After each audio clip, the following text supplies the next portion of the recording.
Liberals' anti-Trump book backfires after it accidentally helps expose Bill's dirty secret.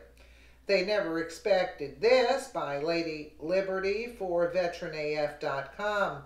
For years, Bill Clinton has raped several women and gotten away with it, despite countless testimonies from tearful revelations by these accusers. Several weeks ago, we learned vomit-inducing details about how Bill nicknamed the private jet Air Blank One, as the presidential airplane became the crime scene for him to carry out his disgusting sexual acts. Now we're learning the disturbing reason why Michael Wolff's anti-Trump book was released this week, and it was all to divert everyone's attention away from what Bill Clinton had done. The clearly biased anti-Trump book was purposely released this week in an effort to take everyone's attention away from Clinton's victim, Juanita Broaddrick, who also released a book of her own last week titled "You'd Better Put Some Ice on That: How I Survived Being Raped by Bill Clinton."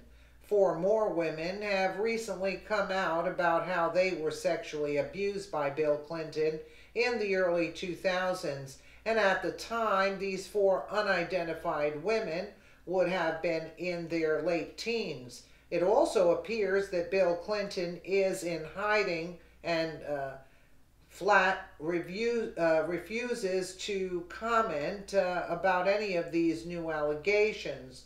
Through a statement given by his legal team, he said, "Obviously, I'm aware of the allegations, but can't talk about them."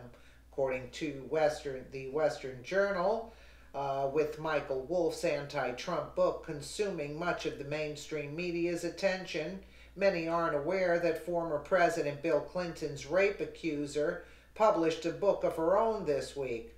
Wolff's book, titled "Fire and Fury Inside the Trump White House," was released Friday and has been elevated to one of the top-selling items on Amazon. Conversely, former Clinton victim Juanita Broaddrick released a book of her own last week titled "You'd Better Put Some Ice on That: How I Survived Being Raped by Bill Clinton." Well, Wolff's book is filled with quotes of people inside the White House, but now we're learning that it appears to be based off lies. The White House came out after the book's release stating that none of those quotes are real and that Wolff wasn't even ever given access to the White House. Wolff does admit in a tiny author's note in the book that he couldn't verify all of the information in his book, which speaks volumes for why it would even be published in the first place. The Western Journal went on to report that Stephanie Grisham, a spokeswoman for First Lady Melania Trump, said the book is clearly going to be sold in the bargain fiction section. Ms. Trump supported her husband's decision to run for president and, in fact, encouraged him to do so. She was confident he would win and was very happy when he did.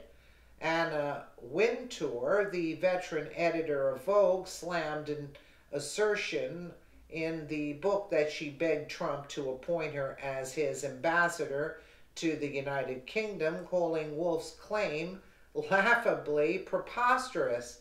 Former British Prime Minister Tony Blair, who Wolff wrote in the book, warned Trump he was under surveillance by British spies, called the claims categorically absurd and simply untrue. Trump himself also took an axe to Wolff's book and claims, tweeting on Thursday, that the entire book was full of lies, misrepresentations, and sources that don't exist. "I authorized zero access to White House," actually turned him down many times for author of phony book. "I never spoke to him for book." Full of lies, misrepresentations, and sources that don't exist. look at this guy's past and watch what happens to him and Sloppy Steve. The liberal media has been obsessed with the tabloid gossip, but Broderick's book has for more significance than anything Wolf has ever written. When comparing a book about falsified slander against our president and one about exposing the factual sexual deviance of a former president, the two will never be equal. To release and publish the Wolf book to distract from the truth of what Bill Clinton really is has to be the most disgusting thing in the history of the publishing industry. And the publishers should feel shame for it.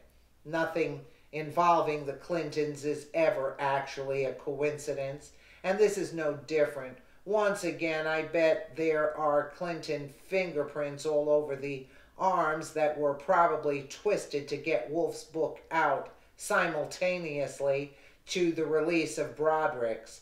The devil couple needs to be taken down more than just a few notches. They need to be jailed in Gitmo for life and then some. So true. So true. I would have never put it together that's why when her book was coming out that this one beat it to the punch, you know. That's a good call, actually, yes. And nothing is actually coincidental. I agree with that statement with them. Dealing with the Clintons, it's not a coincidence. Let me know what you guys think in the comments below. And again, thank you so much for watching.